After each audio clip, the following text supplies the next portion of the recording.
It's so nice to be back from just a busy time traveling there. And so I thought I'd just start with a story. This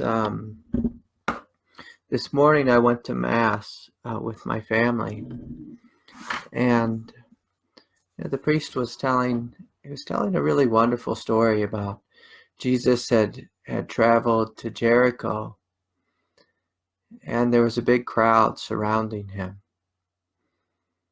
And at some point there was a man, as the story goes, I think it was Zacharias, and in the story it said he was a man of short stature.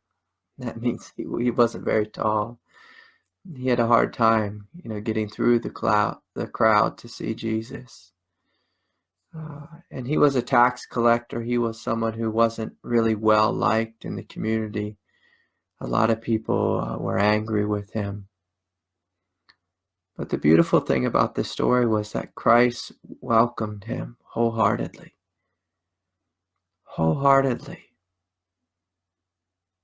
And that's what this teaching is about. It's about welcoming every aspect of ourselves. So we don't just welcome the divine aspects of ourselves, the happy, healthy aspects of ourselves. We welcome the aspects which we normally reject, that we ignore or deny.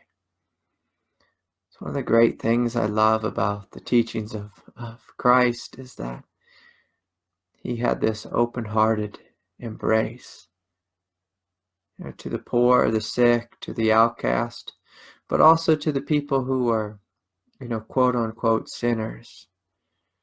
And by sinners, I mean those who weren't living necessarily a holy life.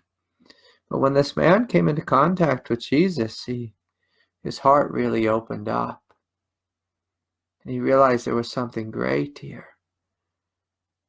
And so he decided in that moment to dedicate his life.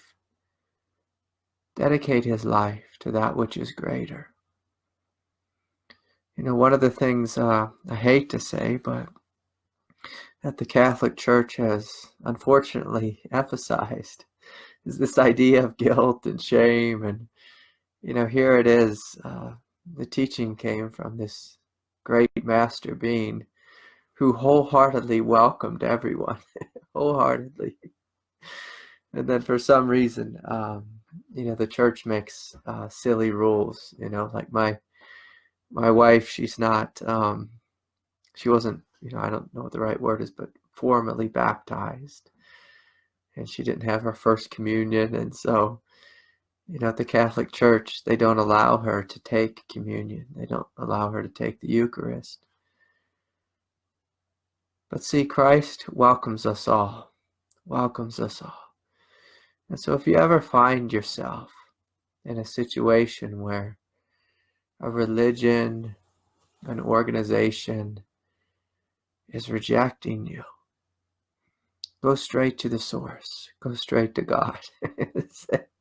Open your heart and forgive whatever the human being is with their rules and their silliness. Some people get a little too carried away with the rules here on planet Earth, and we don't want there to be a division between us and God, between us and life, between us and our true nature. And so sometimes in life, it's someone from the outside which is making this division between us and a greater experience of divinity. But often, what I found on the spiritual path is often individuals will create unnecessary, burdens with their own self, where they feel like, whatever it is, they did something bad, which we all have and continue to do, and then say, well, I'm not worthy of God, I'm not worthy of truth, I'm not worthy of taking the time to discover the hugeness of what we are. Because really, to walk this path, you have to believe that there is something here good within your heart that's worth pursuing. You have to have faith in your own healing.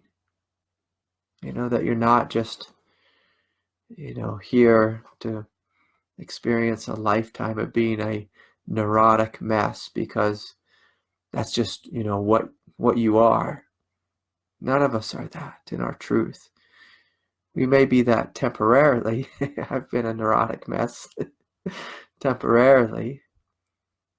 But your job is to open to the hugeness of what you are, to believe in this, to have faith in your divinity.